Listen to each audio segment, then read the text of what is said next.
नमस्कार दोस्तों आज हम जिस विषय पर आपके साथ ज्ञान की आध्यात्मिक चर्चा करने वाले हैं उसमें मुख्यतः यज्ञों का ही वर्णन है कि संसार में भांति भांति के लोग भांति भांति के यज्ञों द्वारा परमात्मा को प्राप्त करने का प्रयत्न करते हैं। कोई संसार को ब्रह्मा की सृष्टि समझकर ब्राह्मणों द्वारा यज्ञों का अनुष्ठान करवाते हैं। बस समझते हैं कि ये सब मैं भगवान के अर्थ ही तो करवा रहा हूँ। इस प्रकार अनेक यज्ञ अनुष्ठानों के द्वारा संसार के लोग भगवान को विधिपूर्वक या अविधिपूर्वक याद करते हैं। कितने ही योगीजन परमात्मा को पाने की चाहत में घर परिवार का ही परित्याग कर देते हैं। वह जंगल या गुफाओं में जाकर याद रूपी यज्ञ द्वारा परमात्मा को पाने का प्रयत्न करते हैं। और कितने ही लोग यज्ञ में अग्नि कुंड बनाकर तिल जौ आदि पदार्थों के द्वारा होम करके परमात्मा को प्राप्त करने की कोशिश करते हैं। कितने ही योगीजन हठ योग विधि से देह के आसन में विराजमान होकर नासिका द्वारा प्राण अपान वायु द्वारा श्वासोश्वास परमात्मा को पाने की कोशिश करते हैं। वह अपनी इंद्रियों को विषयों के चिंतन से विरक्त रखते हुए योगी रूप धारण किए रहते हैं।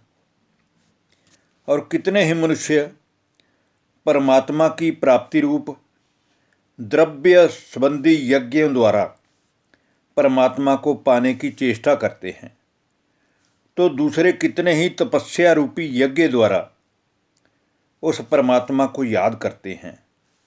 वह कितने ही तीक्ष्ण व्रतों द्वारा अर्थात अन्न आदि का त्याग करके भोजन का व्रत रखकर उस परमात्मा को पाने की चेष्टा करते हैं। तो कितने ही शास्त्रों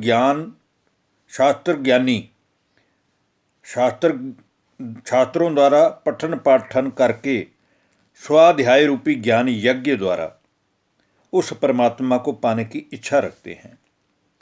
तो आइए दोस्तों आज जानते हैं कि भगवान को क्या इन सभी यज्ञों के द्वारा पाया जा सकता है, या भगवान को पाने का एकमात्र उपाय भगवान का ज्ञान है।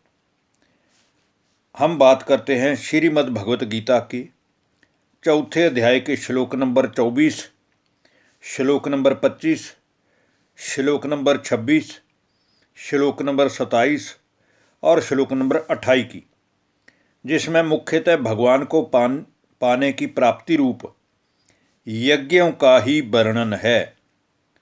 तो आइए बात करते हैं चौथे अध्याय की श्लोक नंबर 24 की, जिसमें भगवान कहते हैं ब्रह्मा अर्पण ब्रह्मा हविर्व हयज्ञनो ब्रह्मणा हुतम ब्रह्मणैव तेन गंतव्यम ब्रह्म कर्म समाधिना।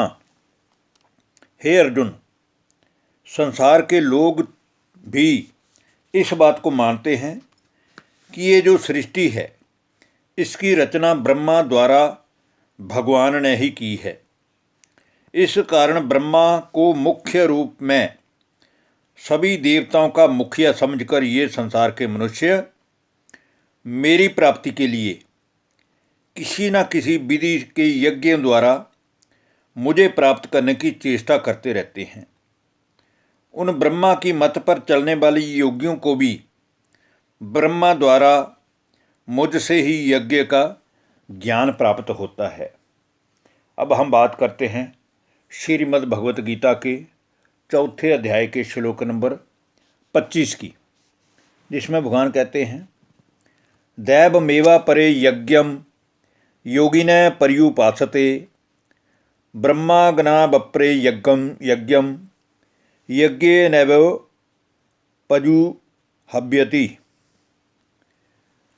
दूसरे कितने ही योगीजन देवी देवताओं की पूजा करते हुए देव यज्ञ का अनुष्ठान करवाते हैं और फिर भली भांति ब्राह्मणों को दान दक्षिणा देकर उस यज्ञ का अनुष्ठान उन ब्राह्मणों द्वारा करवाते रहते हैं। और दूसरे कितने ही मनुष्य मुझ परमात्मा को पाने की चाहत में आत्मज्ञान के विषय में जानने को आतुर रहकर मुझसे संबंध जोड़ने की इच्छा रखते हैं। अब हम बात करते हैं चौथे अध्याय के श्लोक नंबर 26 की,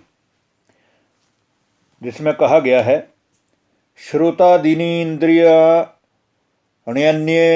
संयमा अग्निषु जुहिवति शब्दादि निविष्य यानन्य इंद्रियाग्निषु जुह्यवति। इसमें भी कहा गया है कि अन्य कितने ही योगीजन अपने मुख द्वारा बुरा ना बोलना, कानों द्वारा बुरा ना सुनना, इस व्रत में स्थित होकर मुझ पर संयम रख कितने ही हवन यज्ञों द्वारा अपने समस्त विषय वासनाओं व विषय भोगनाओं का त्याग कर इंद्रियों पर जीत प्राप्त कर योग अग्नि द्वारा मुझे पाने की चाहत में लगे रहते हैं।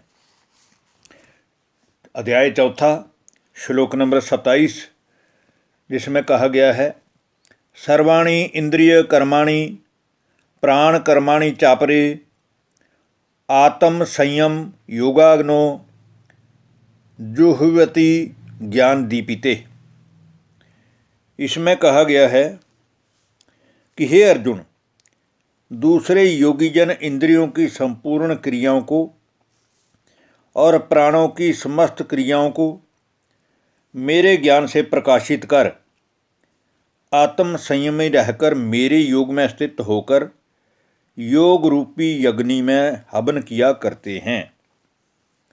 अब हम दोस्तों आज के अंतिम श्लोक चौथे अध्याय के श्लोक नंबर 28 पर ज्ञान की चर्चा करते हैं, जो बहुत ही महत्वपूर्ण श्लोक है, क्योंकि संसार के ज़्यादातर मनुष्य द्रव्य यज्ञों द्वारा ही परमात्मा को पाने का अनुष्ठान करते हैं, यज्ञ रचते हैं। तो इसमें कहा गया है, द्रव्य यज्ञास्त पो यज्ञ योग यज्ञास्त थापरे स्वाध्याय ज्ञान यज्ञाश्च यत्यय संशित व्रता। हे अर्जुन, कई पुरुष द्रव्य संबंधी यज्ञ करने वाले हैं और दूसरे कितने ही मनुष्य तपस्या रूपी यज्ञ करने वाले हैं तथा कितने ही ज्ञानी जन योग रूप यज्ञ करने वाले हैं, व कितने ही अहिंसा आदि तीक्ष्ण व्रतों के द्वारा मुझे पाने की इच्छा में स्वाध्याय रूप ज्ञान यज्ञ करते रहते हैं कि किसी न किसी विधि से हमें स्वयं परमात्मा की प्राप्ति हो जाए या परमात्मा की शक्तियों की प्राप्ति का अनुभव हो जाए। धन्यवाद। नमस्कार दोस्तों।